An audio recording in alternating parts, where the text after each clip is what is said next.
सभी को नमस्ते। जैसा कि पिछले समय में हमने देखा था, जायसी कृत पद्मावत में हमने जायसी द्वारा वर्णित सिंहल द्वीप की विशेषताओं पर चर्चा की थी। वहीं सिंहल द्वीप के जो राजा हैं गंधर्वसेन, उस राजा के वैभव, उसके पराक्रम, उसकी सेना का वर्णन किया था। यह सिंहलदीप वर्णन खंड के तीसरे अध्याय क्षमा कीजिएगा दूसरे अध्याय का तीसरा पद है और इस पद में हम चल रहे हैं उसके आम्रकुंज की ओर, यानी आम के बगीचे की ओर। देखिएगा, इस पूरे पद को पढ़िएगा। जब ही दीप नियरवा जाए, जैसे उन्होंने कहा जब ही दीप नियरवा जाए, जनु कबिलास नियर भा आई, घन अमराउ लागु चहु पासा, उठा भूमि हुत लागी अकासा, तरिवर सबे मलय गिरी लाई, भई जग छाह रैनी होई आई, मलय समीर सोहावन छाहा, जेठ जाड़ लागे तही माहा, ओही छाह रेनी हुई आवे, हरियर सबे आकाश दिखावे। पथिक जो पहुँचे सही के धामू, दुख बिसरे सुख होई बिसरामू, जब वह पाई छाह अनूपा, फिर नहीं आई सहे यही धूपा। अस अमरव सघन घन, बरनी न पारूं अंत, फूरे फरे छवो ऋतु, जानहु सदा बसंत। बहुत ही आकर्षक और सुंदर उनके उपवन का वर्णन किया गया है, उनके बगीचे का वर्णन किया गया है, यानी अमरई जहाँ आम का बगीचा है उसका वर्णन किया गया है। जब ही द्वीप नियरवा जाए, जैसे ही हम उस द्वीप के नज़दीक पहुँचते हैं, देखिए यहाँ एक शब्द आया है नियरवा, और नियर शब्द आमतौर पे अंग्रेजी का माना जाता है, लेकिन स्पष्ट रूप से यहाँ नियरवा शब्द उस समय की लिखी गई इस रचना का शब्द है जब यहाँ पर अंग्रेजी का नामो निशान नहीं था। ध्यान देने योग्य है, संभवतः यह नियर शब्द हमारे यहाँ की हिंदुस्तानी का, हमारी हिंदी का, हमारी यहाँ की भारतीय भाषा का शब्द है। तो जब ही दीप नियरवा जाए, जैसे ही हम उस दीप के निकट पहुँचते हैं, जनु कबिलास वह इतना बड़ा, इतना ऊंचा दिखाई देता है, या इतना विशाल, इतना वैभवशाली दिखाई देता है कि जनु कबिलास मानो हम स्वर्ग की ओर जा रहे हैं, हम स्वर्ग को देख रहे हैं, हम स्वर्ग के दर्शन के लिए निकले हैं। नियर भाई, जैसे जैसे हम उसके नज़दीक पहुंचते हैं, वह हमें मानो कैलाश, कबिलाश का मतलब कैलाश होता है, लेकिन कबिलाश का मतलब स्वर्ग भी होता है, यानी हमें वह कैलाश की तरह, स्वर्ग की तरह नज़र आने लगता है जैसे जैसे हम उसके नज़दीक पहुँचते, जैसे जैसे हम उसके निकट पहुँचते। यहाँ भी नियर शब्द है।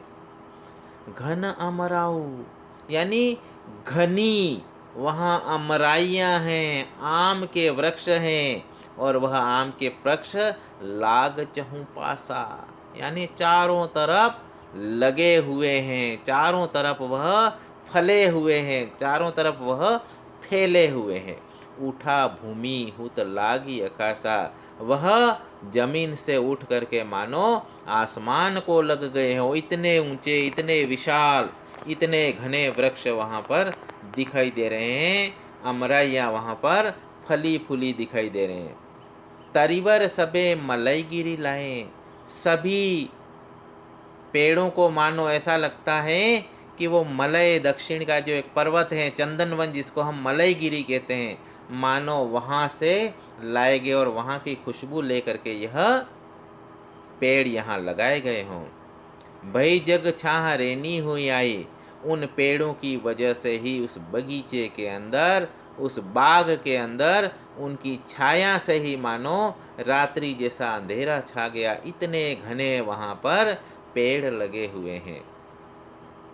मलय समीर सुहावन छाहा, वहाँ हम देखते हैं तो वहाँ की हवा कैसी आ रही है, कितनी सुहावनी हवा, जैसे मानो चंदन की हवा, मलय पर्वत से निकल करके जो चंदन की खुशबू लिए जो हवा आती है, उस तरह की हवा मानो यहाँ पर बड़ी सुहावनी लग रही है।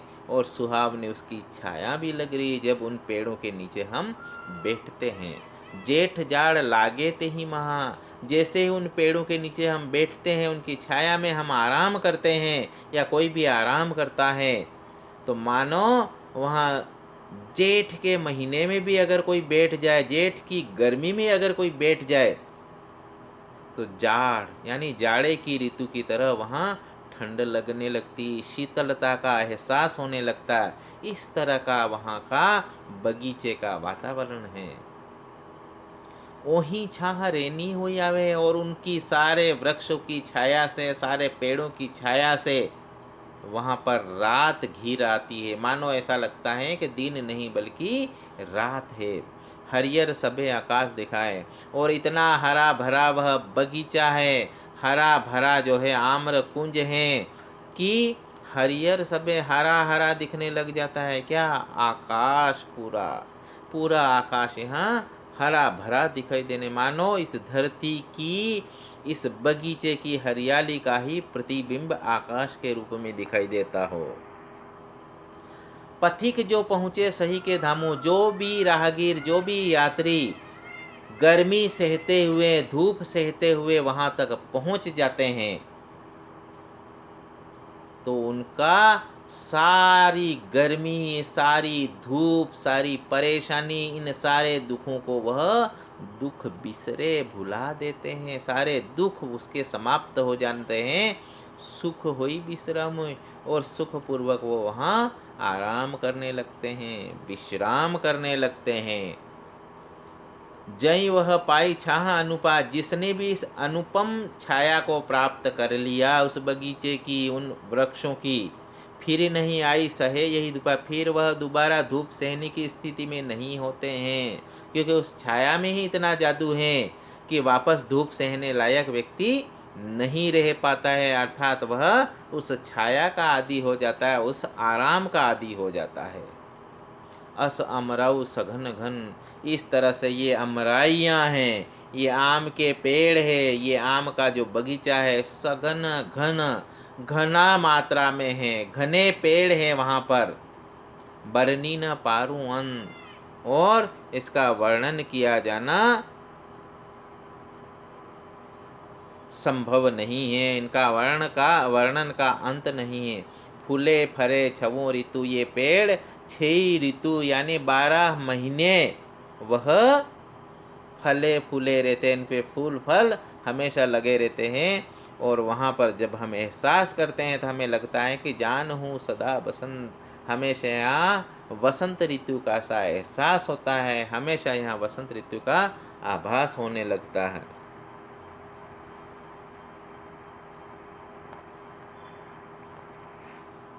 इसी तरह इस पद के अंदर हम देखेंगे तो इसमें अनुप्रास और उत्प्रेक्षा अलंकार का प्रयोग किया गया है।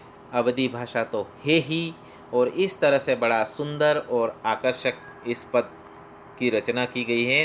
अब अगला पद है हमारे लिए, जिसे हम पद संख्या 4 कहेंगे। इस पद को सबसे पहले पढ़ा जाए। फरें आब अति सघन सोहाय, ओ जस फरे अधिक सिर नाय, कटहर डार पींड सन पाके, बडहर सो अनूप अति ताके, खिरनी पाकी खांड अस मीठी, जामुन पाकी भंवर अति डीठी, नरियर फरे फरी फरहरी, पूरे जानू इंद्रासन पूरी, पुन महुआ चूह अधिक मिठासु, मधु जस मीठ पुहब जस बासु, और खजहजा अनबन नाऊ, देखा सब राउन अमराऊ, लाग सबे जस अमृत शाखा, रहे लोभाई सोई जो चाखा, लवंग सुपारी जाय फल, सब फर फरे अपूर, आस पास घन इमली, जोधन तार खजूर। इसमें भी बड़ा सुंदर वर्णन है। जैसा कि हमने तीसरे पद में पढ़ा था कि वहाँ आम के वृक्ष और उन पर लगे हुए फल फूलों का वर्णन किया गया था, उसकी छाया का वर्णन किया गया था। यहाँ पर बगीचे में हम केवल आम ही नहीं, इसके अलावा अनेक पेड़ लगे हैं जो फलदार पेड़ हैं। उन सारे पेड़ों का बड़ा सुंदर, बड़ा आकर्षक और बड़ा लुभावना वर्णन किया है। देखिएगा, फरे आम अति शोभन है, फले हुए हैं आम वहाँ पर, अत्यधिक मात्रा में वह लदे हुए हैं। सघन सोहाय, बड़े सुंदर घने अच्छे लग रहे हैं।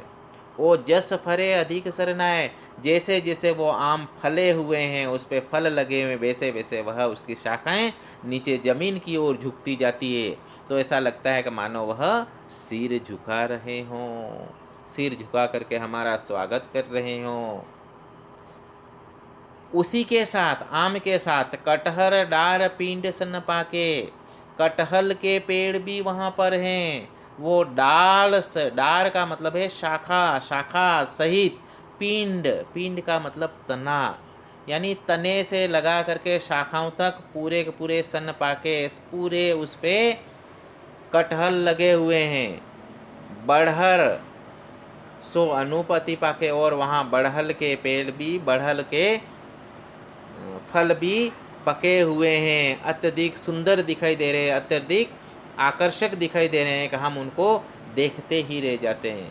खिरनी पाकी खांड अस मीठी, और वहाँ खिरनी जो है वह पकी हुई, खिरनी का जो फल पका हुआ है उसको खाने पर ऐसा लगता है कि जैसे खांड अस मीठी, शक्कर की तरह, खांड का मतलब शक्कर, शक्कर की तरह मीठे फल हैं। और दूसरी तरफ हम देखते हैं तो जामुन पाकी, जामुन के पेड़ों पर जामुन पके हुए हैं, और जामुन इतने आकर्षक दिखाई देते हैं, ऐसा लगता है कि भंवर अति डीठी। ऐसा हमें महसूस होता है कि वह जामुन के फल नहीं, बल्कि उस पेड़ के ऊपर काले भंवरे मंडरा रहे हों, भंवरे बैठे हुए हों।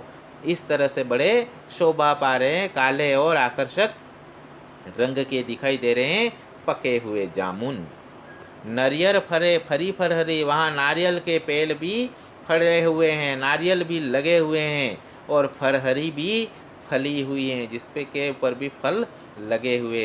पूरे जानू इंद्रासन पूरी, ऐसा लगता है कि मानो इंद्रासन पूरी, इंद्र के स्वर्ग के अंदर जिस तरह का बगीचा है, जैसी कल्पना की गई है इंद्र के बगीचे की, जहाँ किसी भी फल की कमी नहीं होती है, मानो इस बगीचे में भी किसी तरह की कोई कमी नहीं है, और सहसा इंद्र के बगीचे की तरह लगता है।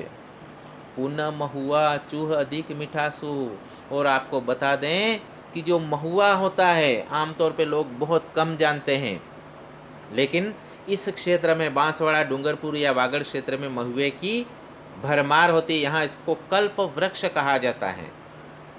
तो पुनः महुआ, वहाँ देखो उस बगीचे के अंदर फिर महुआ लगा हुआ है, महुए के पेड़ हैं, और महुए के फूल जब गिरते हैं, चूह उसको चूसते हैं, अधिक मीठा से वो बड़े मीठे लगते हैं। और कितने मीठे, मधु जस मीठ, मानो हम शहद पी रहे हैं।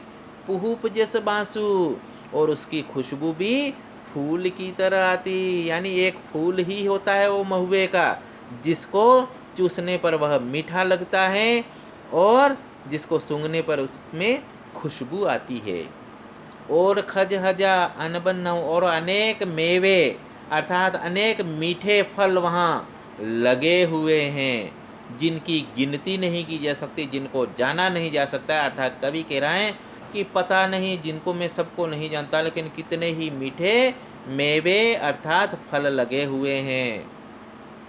देखा सब राउन अमराओं, और देखते हैं हम उस राजा की उस अमराइयों में, राजा के उस बगीचे में ये सारे पेड़ दिखाई देते हैं।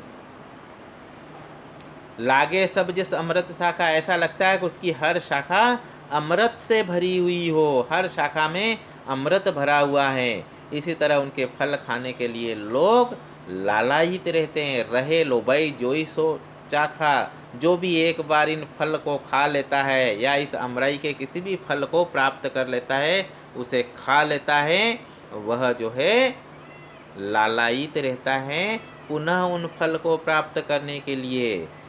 उस बगीचे में लवंग सुपारी जायफल सब फर फरे अपूर, यही नहीं कि वो मीठे फल ही हैं, वहाँ लवंग यानी लौंग भी हैं, सुपारी भी हैं, जायफल भी लगे हुए, सब फल सब तरह के फल वहाँ भरपूर मात्रा में फले हुए हैं। आस पास घन इमली, आस पास देखें तो घनी इमलियाँ भी लदी हुई दिखाई दे रही है, इमलियाँ भी लगी हुई दिखाई दे रहे, जोधन तार खजूर, और वहाँ पर हम देखते हैं तो सब तरफ बड़े बड़े ताड़ और खजूर के पेड़ भी फले हुए दिखाई दे रहे हैं। इस तरह से सिंहल द्वीप के राजा गंधर्वसेन के बगीचे में आम के साथ साथ वे सारे फल उस बगीचे में फलों से लदे हुए दिखाई दे रहे हैं, जो एक बगीचे में माने गए हैं, यानी उनके बगीचे में किसी भी चीज़ की कोई कमी नहीं है। इंद्र के स्वर्ग के बगीचे की तुलना इससे की गई है, यहाँ कवि ने इसकी भरपूर प्रशंसा की है। इसमें कई सारे उदाहरणों के माध्यम से कवि ने यहाँ अवधी भाषा का प्रयोग करते हुए बड़े सुंदर ढंग से उनके बाग बगीचे का वर्णन किया है। आज के लिए बस इतना ही। आप सभी को बहुत बहुत धन्यवाद।